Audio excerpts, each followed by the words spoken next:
Corona की दूसरी लहर तेजी से कमजोर पड़ रही है। 7 दिनों के बाद देश में कोरोना के सबसे कम नए मामले सामने आए हैं। 24 घंटे की बात करें तो देश में 1,14,000 केस मिले हैं, जबकि एक दिन में महामारी से 2,677 लोगों ने अपनी जान गंवाई है। सबसे अच्छी बात यह है कि लगातार कोरोना के नए मामले और ठीक होने वालों का फासला बढ़ता जा रहा है। 24 घंटे में 1,89,000 लोगों ने कोरोना को हरा दिया है।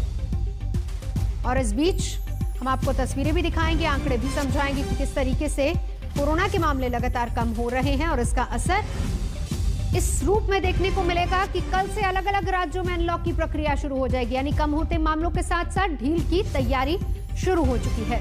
राजधानी दिल्ली की बात करते हैं, जहां पर 82 दिन बाद सबसे कम कोरोना के मामले सामने आए। 24 घंटे का हाल बता देते हैं, 414 नए मामले और इससे पहले 15 मार्च को कोरोना के 368 नए मामले सामने आए थे।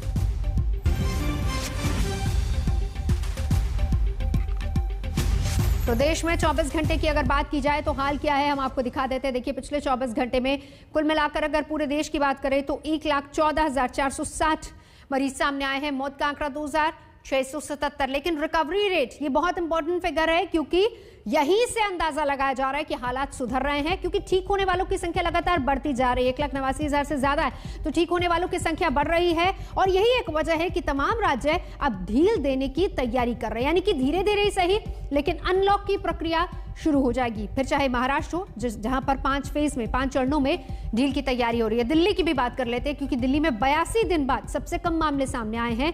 15 मार्च की अगर बात की जाए तो 368 केस थे, लेकिन 5 जून की बात की जाए तो 414 मामले सामने आए हैं। और इस बीच कल दिल्ली में अनलॉक की प्रक्रिया शुरू हो जाएगी। तो दिल्ली में अनलॉक में क्या कुछ खुलेगा ये आपको बता देते हैं। देखिए, बाजार और मॉल खुल जाएंगे और इसके साथ साथ ऑड इवन व्यवस्था के आधार पर ही बाजार और दुकानें खोलने के लिए कहा गया है। यानी एक दिन और ऑड और एक दिन इवन दुकानें खुलेंगी। इसके अलावा साथ ही साथ सरकारी दफ्तरों का भी जिक्र करना जरूरी है, क्योंकि सरकारी दफ्तरों में 100% जो ग्रुप ए लेवल के कर्मचारी हैं वो 100% अटेंडेंट के साथ आ सकेंगे। लेकिन बाजारों की खास तौर पर अगर बात की जाए तो सुबह 10 से रात 8 बजे तक ही दुकानें खुलेंगी और रोजाना दुकानें खुलने का फरमान जारी कर दिया गया है। प्राइवेट ऑफिसेस की बात करें तो 50% क्षमता के साथ, और इसके साथ ही साथ मेट्रो 50% क्षमता के साथ मेट्रो भी दौड़ेगी दिल्ली की सड़कों पर। तो ये दिल्ली का हाल हम आपको दिखा रहे हैं, जहां पर कल से अनलॉक की प्रक्रिया शुरू हो रही है। ग्रुप ए के ऑफिसर्स को 100% क्षमता के साथ, अटेंडेंस के साथ दफ्तर आने की इजाजत होगी और इसके बाद एचओडी तय करेंगे कि किस हिसाब से एम्प्लॉइज को बुलाना है। बाकी कर्मचारियों को 50%, लेकिन वो 50% किस आधार पर होगा ये उनके एचओडीज तय करेंगे। इस बीच क्या कहना है दिल्ली के मुख्यमंत्री अरविंद केजरीवाल का, वो सुनवाते हैं आपको। ये वाला जो लॉकडाउन पिछले हफ्ते ऐलान किया था वो सोमवार को सुबह 5 बजे तक है। उसके आगे भी लॉकडाउन जारी रहेगा, लेकिन काफ़ी सारी और एक्टिविटीज़ में रियायत दी जा रही है, उनको खोला जा रहा है। एक तो जितने बाज़ार हैं, मॉल्स हैं, उनको खोला जा रहा है ऑड इवन के बेसिस पे, कि आधी दुकानें एक दिन खुलेंगी, आधी दुकानें दूसरे दिन खुलेंगी, आधी दुकानें एक दिन, आधी दुकानें दूसरे दिन। 10 बजे से सुबह 10 बजे से शाम को 8 बजे तक दुकान नंबर के हिसाब से, ऑड इवन के हिसाब से दुकानें खोली जाएंगी। दिल्ली मेट्रो 50% कैपेसिटी के ऊपर चालू की जा रही है और ई कॉमर्स के ज़रिए जो सामान बेचने की प्रक्रिया है वो चालू रहेगी।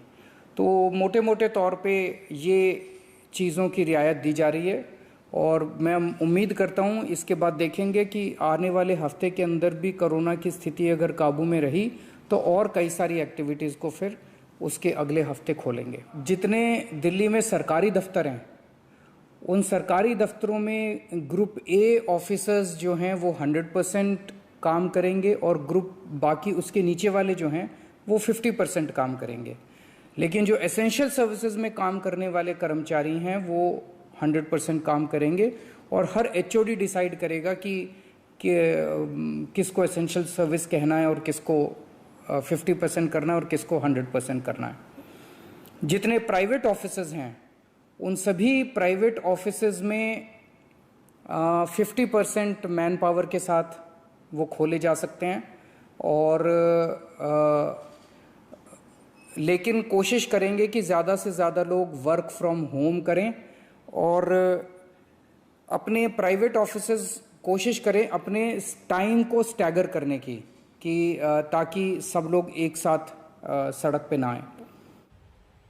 सुशांत मेरे से होगी इस वक्त जुड़ चुके हैं। सुशांत देखिए, ये जो आखिरी बात है इसी पर फोकस करेंगे। पहली बात, अरविंद केजरीवाल ने कहा कि कोशिश कीजिए ज्यादा से ज्यादा वर्क फ्रॉम होम हो, और दूसरी बात कि सभी लोग एक साथ ना आए, क्योंकि हमने देखा था पिछली बार जब पिछले सोमवार से ढील दी गई थी उसमें सड़कों पर अच्छी खासी भीड़ और ट्रैफिक जाम जैसी स्थिति भी हो गई थी।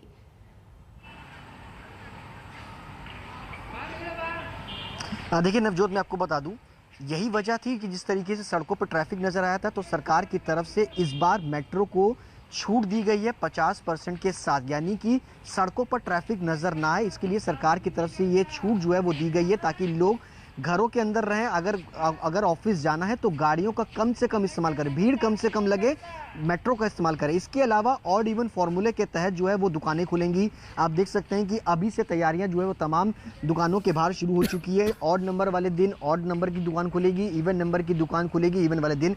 व्यापारियों में एक अच्छा खासा उत्साह भी है, लेकिन चुनौतियाँ भी है। हमारे साथ चांदनी चौक के जो भगीरथ पैलेस मार्केट एसोसिएशन के प्रेसिडेंट भी हैं। 50 दिन के लॉकडाउन के बाद एक बड़ी राहत। जी, हम इसका स्वागत करते हैं, चाहे ऑड इवन डेज पर मिली, लेकिन हम इसका बड़ा स्वागत करते हैं कि भाई एक बार व्यापार जो काफ़ी लंबे समय तक बंद रहा, ये स्टार्ट हुआ, तो इसके लिए दिल्ली सरकार का बहुत बहुत। चुनौतियां बहुत सारी हैं, किस तरीके से संक्रमण को रोकने के लिए भी एक आपकी भी जिम्मेदारी बनेगी। व्यापारी किस तरीके से काम करेंगे इस बार? ऐसा है, आज हमने क्योंकि मंडे से मार्केट खुल जाएगी, हमने आज संडे से ही सुबह से ही प्रोग्राम बना रखा था अपनी, एक तो मार्केट में दुकानों को सैनिटाइज करने के लिए कि पूरी मार्केट सैनिटाइज करवाएंगे, और साथ में दुकानों के ऊपर जो ऑड इवन नंबर हैं, क्योंकि ये म्यूनसिपालिटी नंबर के मुताबिक अगर हम इसको करें तो वो पॉसिबल नहीं है, तो इसलिए हमने जो लास्ट ईयर दिए थे उसी तरह से हम उसी तर्ज पे इस बार भी दुकानों को नंबर दे रहे हैं ऑड इवन। तो ऑड जैसे नंबर की दुकानें हैं वो एक मंडे से खुलेंगी और ट्यूसडे को खुलेंगी इवन नंबर वाली। इवन नंबर, ये तैयारियां जो है वो फिलहाल नवजोत की जा रही हैं। मुख्य तौर पर अगर कहा जाए चुनौती व्यापारियों के ये जरूरी है कि क्योंकि ये चांदनी चौक और दिल्ली के कई सारी ऐसी मार्केट है जहाँ पर भीड़ काफ़ी ज़्यादा जो है वो देखने को मिलती है। उस भीड़ को कंट्रोल करना ये सरकार के लिए, व्यापारियों के लिए और आम लोगों के लिए एक बड़ी चुनौती है, क्योंकि कैसे इस संक्रमण को रोकना है, तो उसके लिए भीड़ को कम करना है, सोशल डिस्टेंसिंग। बिल्कुल बिल्कुल, नजर आप बना रखिए, लौटेंगे आपके पास। सुशांत मेरे से जानकारी दे रहे थे। इस बीच हम आपको ये भी बता दें कि महाराष्ट्र में भी तैयारियां पूरी हैं, क्योंकि कल से थोड़ी ढील दी जाने वाली है। महाराष्ट्र में उद्धव सरकार ने सीधे तौर पर अनलॉक को 5 लेवल में डिवाइड किया है और इसके लिए बाकायदा प्लान तैयार है, जो कि कल से लागू हो जाएगा। और नए प्लान में कोरोना के केसेस और खाली पड़े ऑक्सीजन बेड्स को ध्यान में रखा गया है, यानी कि जितने कम केस होंगे उतनी ही रियायत दी जाएगी। 5% से कम कोरोना के संक्रमण वाले इलाके जहां पर 75% ऑक्सीजन बेड खाली होंगे, वहीं पर पूरी तरह से छूट दी जाएगी और इसके अलावा सब कुछ खुल जाएगा। ठाणे समेत 18 जिले ऐसे हैं जिनको इसमें शामिल किया गया। दूसरा लेवल वो होगा जहां पर पॉजिटिविटी रेट 5% ही रहेगा, लेकिन ऑक्सीजन बेड 40% तक भरे होंगे और मुंबई को दूसरे लेवल में रखा गया है। सोमवार से सभी दुकानें यहां पर खुल जाएंगी। मॉल और थिएटर्स भी आधी क्षमता के साथ खुलेंगे। और तीसरा लेवल वो होगा जहां पर संक्रमण दर 5 से 10% तक होगी, 40 से 60% तक ऑक्सीजन बेड भरे और इस लेवल में इसको रखा गया है। यहां पर जरूरी सामान की दुकानें शाम 4 बजे तक ही खुलेंगी, यही इजाजत दी गई, लेकिन थिएटर और मॉल बंद रहेंगे। चौथा लेवल 10 से 20% संक्रमण वाले इलाके, यहां पर धारा 144 लागू रहेगी और जरूरी सामान की दुकानें शाम 4 बजे तक खुलेंगी, लेकिन वीकेंड में संपूर्ण बंदी होगी।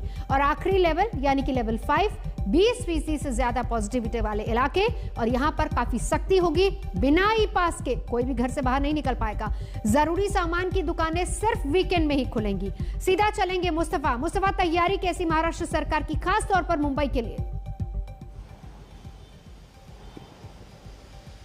जी बिल्कुल, क्योंकि अलग अलग लेवल्स में अलग अलग डिस्ट्रिक्ट्स को रखा गया है। इसलिए अगर मुंबई की रियायतों की अगर आप बात करें तो सोमवार से जिम्स, सैलून्स और रेस्टोरेंट्स में बैठकर खाना खाना, ये 3 चीजें हैं जो नए तौर पर गाइडलाइंस में लागू की गई है। लोकल ट्रेन्स की अगर आप बात करें तो लेवल 3 में, जिसमें मुंबई है, उसमें महिलाओं को ट्रैवल करने की रियायत देनी चाहिए थी, लेकिन बीएमसी ने ऐसा नहीं किया है। तो एक तरह से लोकल एडमिनिस्ट्रेशन के पास यह फाइनल कॉल होगा कि पूरा चित्र कैसे दिखता है, क्योंकि मुंबई का पॉजिटिविटी दर 0.6% ज्यादा था, इसलिए वो लेवल 3 में आया है। तो हो सकता है कि आने वाले 7 दिनों में ये चेंज होकर लेवल 2 हो जाए और मुंबई में मॉल्स और थिएटर्स जैसी चीजें भी 50% कैपेसिटी के साथ खुल पाएगी। लेकिन फिलहाल अगर नई चीजों की अगर आप बात करें तो नॉन एसेंशियल शॉप दोपहर 4 बजे तक वीकडेज पर, सलून्स खुल पाएंगे, जिम्स खुल पाएंगे, स्पोर्ट एक्टिविटीज हो पाएगी, रेस्टोरेंट में बैठकर आप दोपहर 4 बजे तक खाना खा पाएंगे। ये रियायतें सोमवार से मुंबई में लागू होने जा रही हैं। शुक्रिया, नजर आप बनाए रखिए। मुस्तफा मेरे से की जानकारी दे रहे थे। इस बीच आगे बढ़ेंगे। एक बड़ी खबर अलीगढ़ से, जहां पर शराब कांड का मुख्य आरोपी और 1 लाख का इनामी अभियुक्त पकड़ा गया है। मुख्य आरोपी ऋषि शर्मा को पुलिस ने गिरफ्तार कर लिया है। अलीगढ़ पुलिस ने गिरफ्तारी की है। अलीगढ़ में जहरीली शराब का मामला सामने आया था। 38 लोगों की मौत हो चुकी है और इस मामले में 17 मुकदमे दर्ज किए गए हैं, जबकि 62 गिरफ्तारियां हुई हैं। तो अलीगढ़ में जहरीली शराब से मौतों का सिलसिला अभी भी थमा नहीं है। 24 घंटे में इलाज के दौरान 5 और लोगों ने अपनी जान गंवा दी। इस बीच मुख्य आरोपी ऋषि शर्मा पुलिस की गिरफ्त में। 1 लाख का इनाम भी था और इस बीच ये अहम गिरफ्तारी। फिलहाल यहां रुकेंगे एक ब्रेक के लिए। आज तक पर खबरों का सिलसिला जारी है, देखते रहिए आज तक।